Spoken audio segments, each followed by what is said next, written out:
Hi, I'm Will, and this is the 31 Days of Lifetime, a sort of advent calendar for military brats. I've made it my mission to watch every single movie in Lifetime's 2020 holiday catalog, but I won't be doing it alone. Each day, I'll be joined by a special guest or guests that will help me dig into these instant Christmas classics. Today, I am joined by the love of my lifetime, Megan Tiller. Merry Christmas, Will. Merry Christmas, Megan.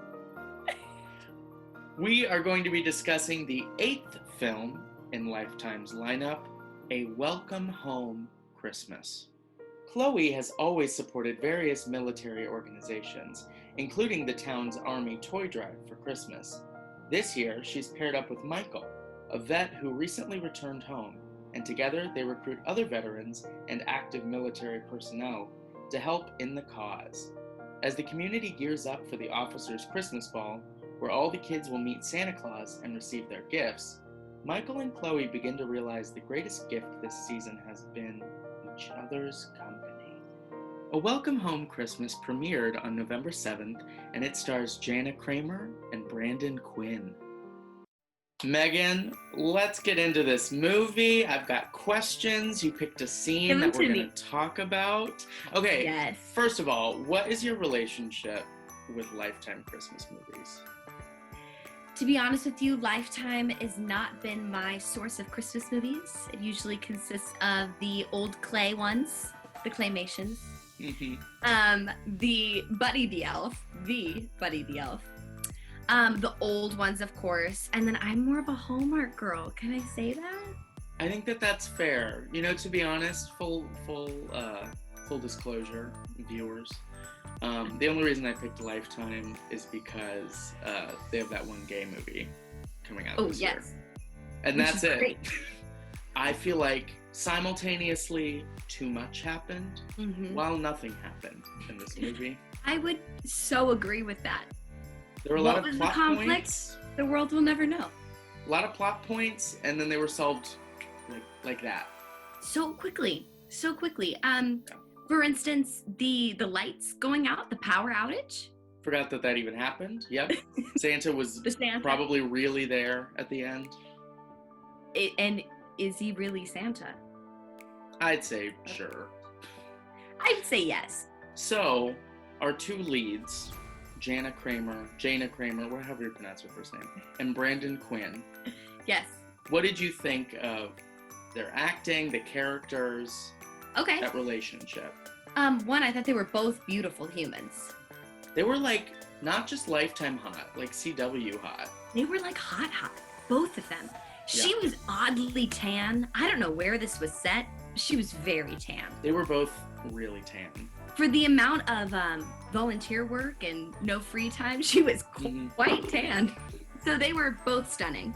First, start off with that. And I think they had really great chemistry, to be honest. I think there were moments of, when they were feeling it, we were feeling it too. I was in it to win it. Acting-wise, I think he was stronger than her, in my opinion. That seems to be a constant. That's a constant. I think that she made some weird shifts and weird discoveries that were very abrupt. I think the phrase of both of them, I wrote this down, was, "I love it, it's perfect." No matter what idea they had, the other would respond with, "I love it, it's perfect." It's perfect. That's a fantastic idea. Thank you. Yeah, this is great. Great. And I thought that was more script, obviously, than acting. That's fine. I do think they had chemistry. I liked them. They were boring. I thought that they were... That has to do with writing more than anything, but it was just two very hot, very boring people who got along really well. I think that should be the summary of the movie. So in these movies, there are two big moments that seem to be consistent, but always a little different. There's always a meet cute, and there's always some sort of Christmas tradition. The meet cute was fine. Yeah, it was lackluster in my opinion. It was a meet cute on paper first, And then it shifted. She was like, well, I'm just going to show up at your house, which was great. Love it. Power to her for doing that. But he was just, being hot, chopping wood. Yeah, oh yeah. And then he was like, I don't have to for you. It was the same wasn't meet really- cute as, if you've seen the film, I'll maybe go out on a limb, Jurassic World. Like almost exactly the same as Jurassic World, where she's like hot. Everyone's hot in all these movies, obviously. Everyone. She's hot, she's down to business, and she's like, oh my god, this guy's like a hermit and no one knows where he is and he's crazy, so I need to go meet him. And then she's expecting like, some crazy mountain man. Yes. And then it's, in that movie it's Chris Pratt, who is crazy, but for different reasons. I think it really like sparks didn't fly when they met. But when he like came back into the coffee shop that her mom owned, that was kind of, in my opinion, well, I guess he didn't come back then. He came back on the steps when she was with, who was the little girl? What was her name? I wrote her down. Savannah. I remember that one. That was more the like sparks fly. This is when it starts. Yeah.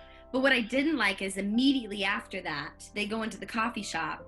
And then the mom and sister, they're like, boom, he's the one, love him, that's it. Way too fast for me. It was way too fast. But you know what? Any woman in a Lifetime movie is thirsty. So thirsty! So thirsty. Also, the mom, she's a no for me. She was a lot to handle. Yep. But I will say, I would have, give it a more compelling actress in that role. Mm-hmm. I would have much rather watched a movie about her and like her rival hot chocolate maker. Like that's a Christmas movie I could be in for. Agreed. That scene, the hot chocolate scene, funny. That was funny. fun. It was fresh. That's what we're looking for, something fresh. Fresh. Don't give us this other stuff. Give us something. Oh yeah, fresh. that other stale romance. Give me a feud. So for the Christmas tradition, what would you say it was? It could either be, I think it's either the hot chocolate competition, or it's the toy drive. But I think the toy drive is in most of these movies. Yeah, I think the toy drive, that was like the main conflict, is like they had to put this up. So Megan, what scene stuck out to you that you really want to get into today? There was multiple that I wrote down on my little notes, and I said, let's discuss this one. But the one with the biggest star and asterisks and exclamation points and lots of question marks was the duet. Oh boy. Setting the scene, they were going out to dinner. Random DJ presented. I was hearing Christmas piano music, pan to woman with headphones, skipping on those. And I said, And then, as DJs do, they pinpoint who's out there and said, it's not karaoke night, but I want you to sing. She's like, no. And they're like, please. And then the general's like, dude, you sing too. And he's like, no. And they're like, fine. We have a duet prepared. And we sound like country artists. We'll do it. When she started singing, I was like, huh? Because I was expecting something similar to her speaking voice. Yeah. Well, I think there's a movie on Hallmark this year. Okay. This is what I was like, so weird, because I was watching this whole thing. Movie on Hallmark this year with Aaron Tveit and Laura Osnes. Okay. And watching this movie, I was like, oh my god, these are like the discount Aaron Tveit and Laura Osnes. Because he's got like the Aaron Tveit, whatever they're called, the lip things. Yep. Those deep divots. And, she was, pretty boring white girl, just like Laura Osnes says. All is calm. All is bright.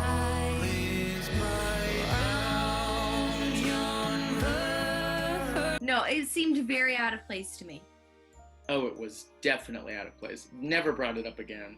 No, and it did not move the plot at all.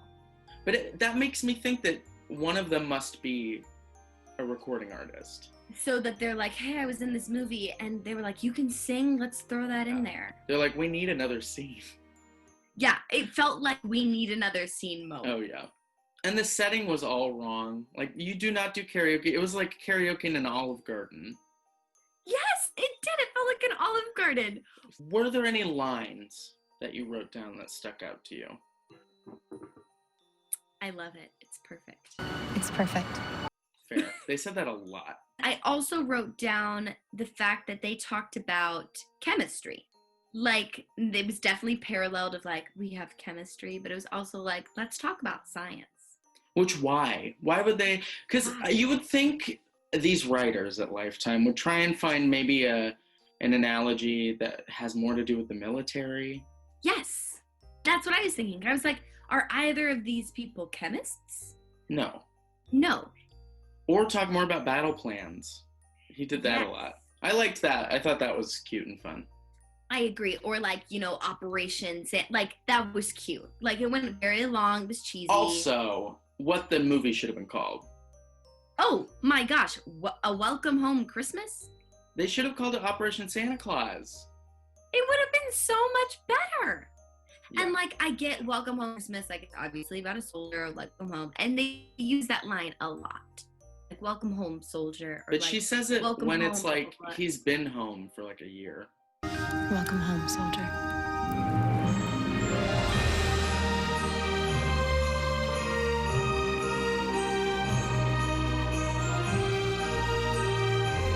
Calm down, Laura Osnes. As we wind down, I've got two little questions. Great. So the first question, Brandon Quinn is Michael. Yes. On a scale of 1 to 10, how dateable is he? 8.5.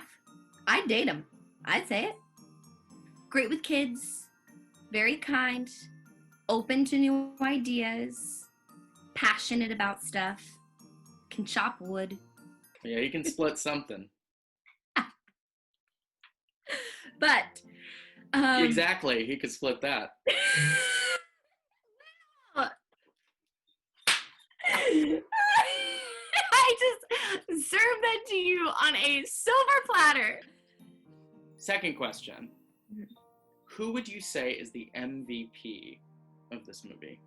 In my head, MVP is not just one of the leads. It's like they move the plot points. Every time they come on the camera, I'm like, oh, yay, happiness. Probably Savannah. I'll say it. The little girl. I think it brings back the meaning of Christmas. I think she was darn cute. She wasn't bratty. Like, it wasn't like, I want this. Mm-hmm. You know what I mean? She just wanted her parents, and that's wholesome. And she also pranked the hell out of that store owner to get a large donation.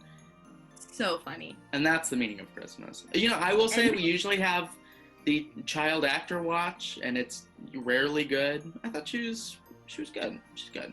That's just good too. First child to get it. We've had pets get it. First child. Would say the dog, but the dog was only in it for like 30 seconds. Yeah, one scene in a picture. Yeah. Really count. Megan, where can people find you? You can find me easiest on the Instagram. My handle is @mmtiller. From there, messaged me. Messaged as past tense. Message me. Yeah. Click on my website. I work hard on that, so go look at that. That's probably the best way. I'm not a great texter. I'm really good at phone calls. No one's gonna. I would hope no one's gonna try and find your number to text you or call you who doesn't know you Just already. wanted to put it out there. I'm not fantastic at it. Okay, well, now that you know. Now that you know out there, fans of Lifetime movies, call, don't text. Megan, thank you so much for being here. And thank you for watching. I'll be back tomorrow to talk about A Very Charming Christmas Town with Kelly Figley. And every day this month to chat about a different Christmas flick. If you had a holly jolly time watching this video, you can go ahead and hit the like button. And if you want to follow me into my descent into Lifetime madness, I may already be there. You can subscribe and press that little bell icon, because every time a bell rings, you'll get notified about a new video that I post. I'll see you next time. Merry Christmas.